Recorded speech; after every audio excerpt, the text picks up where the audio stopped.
pour sortir de nos têtes de païens l'idée que ce qui importe pour Jésus, c'est pas le péché, mais le pécheur qui consent à se laisser sauver. Voilà ce qu'on va garder de fort. Et puis les pièges de la mémoire, de la soumission, du déni de vérité, du déni de justice, et puis de la culpabilité, au profit plutôt de la responsabilité. C'est le schéma de Pierre. Cet après-midi, comme je vous disais ce matin, on va regarder une pièce de monnaie sur ces deux faces, la face décision et la face abandon. La réconciliation et auparavant le chemin de pardon pour arriver à cette réconciliation, passant par un combat que je décide en jeu, ce combat étant offert, abandonné aux mains de Dieu. Comme je ne peux pas commencer par tout en même temps, on va commencer par la décision. Donc, le chemin de pardon, une décision à prendre soi-même, un combat. Alors je vais dire première décision, deuxième décision, troisième décision, quatrième décision, c'est ridicule mon truc. C'est simplement pour dire je change de sujet et je passe à un nouveau point. N'empêche que si je dis première décision, la première, c'est celle qui me semble être le roc de la décision. Alors, quelle décision? Décision de se battre en adversaire, non en ennemi, avec la personne avec qui la relation est animée. Se battre en adversaire, non en ennemi. Décision de garder une mémoire cicatrisée et de casser la mémoire vive. Décision de tenter un chemin de vérité en sachant que la vérité, c'est pour le royaume de Dieu. Décision d'aller en justice s'il y a besoin, tout en enlevant la haine possible du combat de justice. Décision de dire non à la soumission au profit d'une saine colère, mais tout en canalisant cette colère pour qu'elle ne soit pas alimentée par la vengeance, mais par le aimer vos ennemis, c'est-à-dire penser toujours à du bien possible pour l'autre qui vous a fait mal, l'ennemi peut être moi-même d'ailleurs, tout en ne rêvant pas d'en refaire son ami. Ça, c'est pas l'exigence évangélique demandée. Mais aimer vos ennemis. Première décision donc, pour se décider à se battre, jusqu'à essayer de tenter un geste de réconciliation. Un geste. Ça passe, ça fera. Eh bien, c'est, premièrement, de consentir à ma fragilité d'humain. Ça, je laisserai en premier, c'est le roc. Le roc, aime les autres comme toi-même. Proposition principale, comme toi-même. Aime-toi toi-même, afin de te risquer à aimer les autres. Et, comme je l'ai dit ce matin, la première chose, c'est laissez-vous aimer du Père, afin d'essayer de t'aimer toi-même, de t'estimer toi-même, afin de pouvoir aimer les autres. Donc j'en suis à première décision, premier combat, consentir à ma fragilité d'humain. Je vous lis un petit texte de Bonhoeffer, Dietrich Bonhoeffer, qui était un pasteur, qui a connu les camps, à qui on demande, à qui quelqu'un lui dit ah, moi je voudrais bien être un saint. Et voilà que Dietrich Bonhoeffer répond moi non. C'est pas ce que je cherche. Et puis il a écrit une lettre, il écrivait beaucoup de lettres. Il a écrit une lettre sur ce que c'était pour lui un saint. Quand on a renoncé complètement à devenir quelqu'un, un saint, un homme d'église, une figure de pasteur, un juste ou un injuste, un malade ou un bien portant, avoir renoncé à devenir quelqu'un, afin de vivre dans la multitude des tâches, des questions, des succès, des insuccès, des expériences, des perplexités.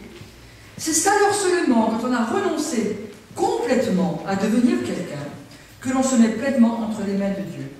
On veille avec le Christ à Gethsémani.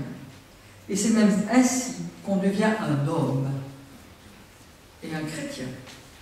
Tel, je pense, être la foi que je cherche. Alors on retient simplement renoncer à devenir quelqu'un. C'est écrit dans votre dossier, c'est pas la peine de le noter. Alors la fragilité, ce qui me surprend, c'est que Dieu l'a choisi pour Jésus. Petit premier point. Et ensuite la fragilité, Dieu l'a choisi pour nous les humains. Dieu l'a choisi pour Jésus, c'est un choix de son Père, pour qu'il prenne le pas de l'homme, sans tricher, qu'il nous trouve notre part égarée de brebis perdues. Nous avons tous une part égarée de brebis perdues. Dieu a choisi la chair humaine parce que, alors on parle de Jésus qui est au fait des mariages, lors des enterrements, dans les salles à manger, en particulier celles des exclus, dans les tentations les plus fortes possibles, dans les huées, dans les belles foules, sur la mer. Bien. Dieu a choisi Jésus pour qu'il prenne les pas de l'homme et qu'il connaisse la soif. Parce que si vous réfléchissez, la plus grande soif de l'humain, c'est la soif d'être aimé. Beaucoup de personnes avec qui, quelques personnes avec qui j'ai parlé tout à l'heure, ont s'auto-exprimé ça. Au bout d'un moment d'expression de la douleur, on s'est permis de se dire, mais en fait, pourquoi votre frère, votre soeur, votre maman, elle vous fait subir des choses pareilles? Mais peut-être qu'elle ne s'est pas sentie aimée. Ça, c'est la plus grande soif de l'homme. Et les personnes que vous accompagnez, c'est la soif d'être aimé. Jésus a connu cette soif. La soif d'abord d'aimer. J'ai soif.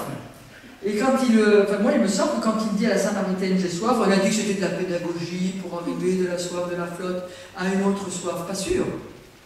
En tout cas, ce qui est sûr, c'est qu'il avait soif de la vie de cette femme. Soif de sa différence, soif de ses espoirs, de ses désespoirs, de ses ratés. Qu'elle exprime avec tous ses maris, ses ratés. Tout ce qu'elle avait usé jusqu'à la corde. Hein, et puis qu'elle avait retrouvé. La soif de la joie retrouvée enfantine, de se sentir aimée de Jésus. J'ai soif de t'aimer pour te sauver, sans nous dire Jésus. C'est ce qui va nous dire toute notre vie, chuchotée sous nos oreillers, mouillée de larmes parfois. J'ai soif que tu sentes que tu es aimé et que tu peux accepter d'être sauvé.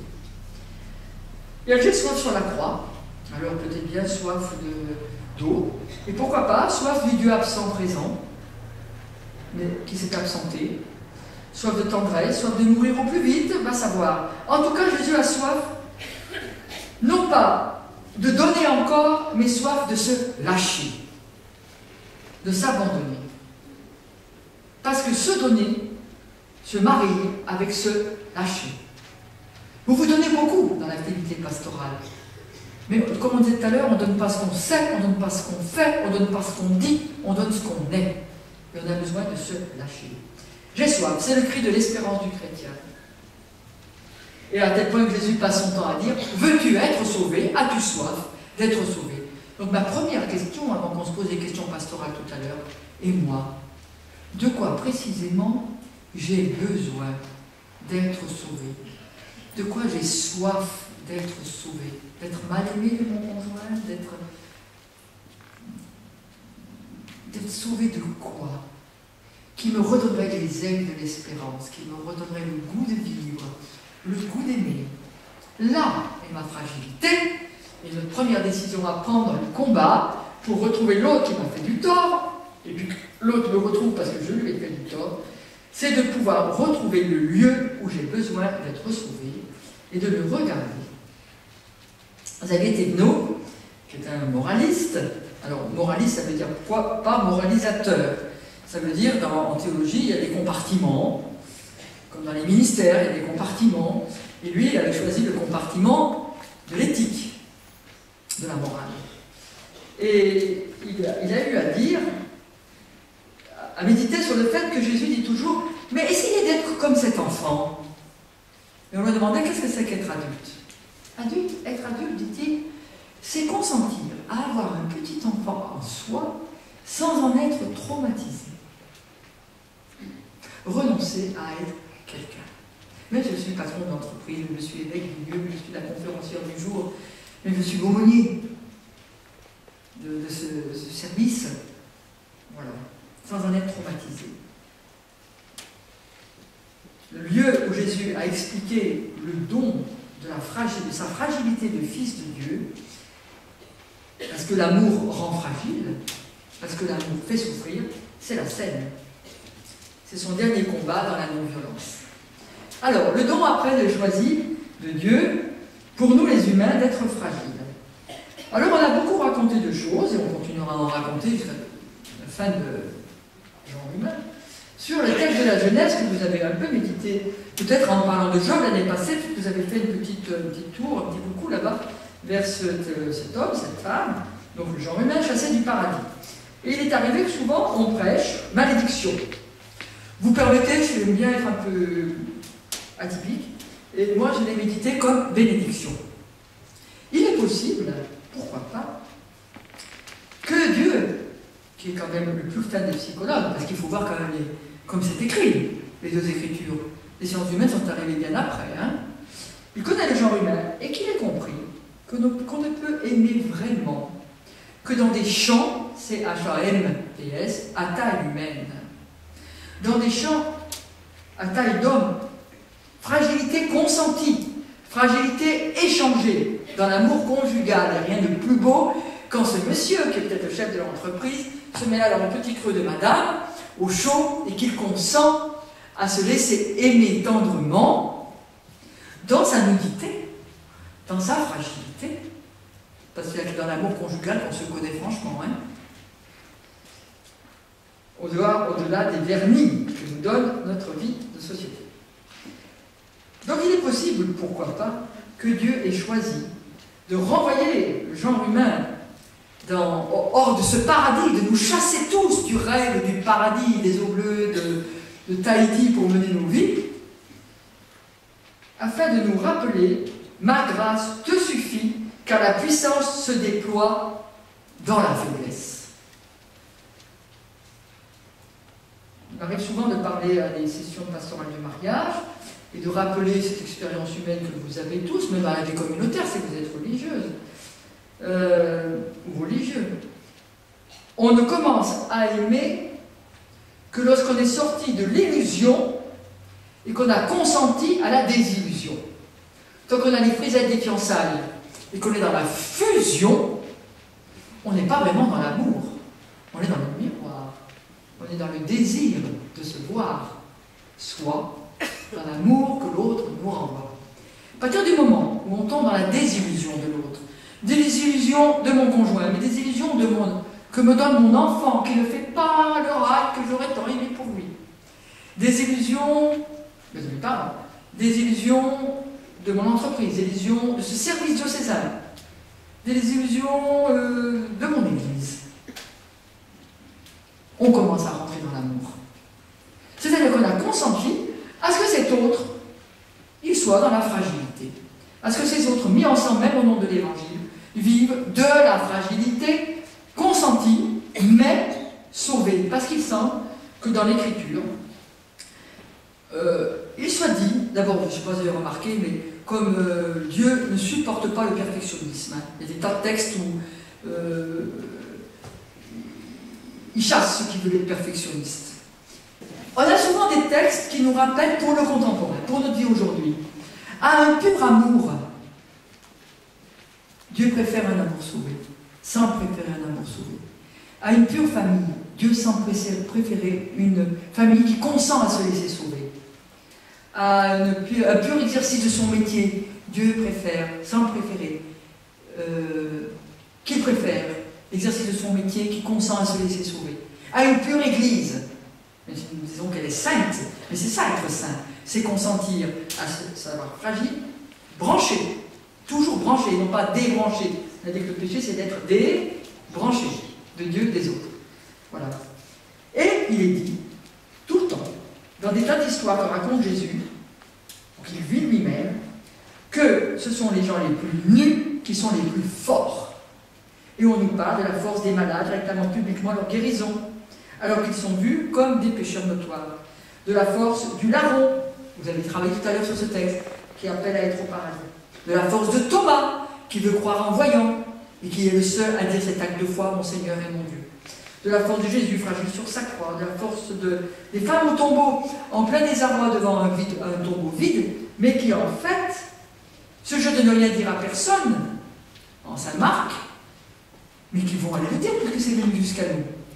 De la force de la Samaritaine qui va dans son village et qui dit « Il m'a dit tous mes péchés !» Vous montrant la joie d'être sauvé. J'ai une amie que j'ai accompagnée, malade du sida, qui j'ai reçu son témoignage, peu avant qu'elle meure, 29 ans. Je suis en phase terminale. Je n'ai jamais été si combative, si inventive pour mes copines de chambre et si heureuse au fond de moi que depuis que je m'accepte nue. Pas cette nudité que l'hôpital choisit pour nous sans nous le demander. Elle disait en riant, pour une rage de dents, on nous fiche à poil. Elle disait ça en riant. Hein. Parce que, vous savez, nue sous le regard de Dieu, je suis enfin chez moi. Est-ce qu'on va accepter de nous mettre, nous, accompagnateurs d'autres personnes nues, accepter de nous sentir nus, enfin chez nous, sous le regard du Christ, à la manière de Pierre, et pas celle de Judas?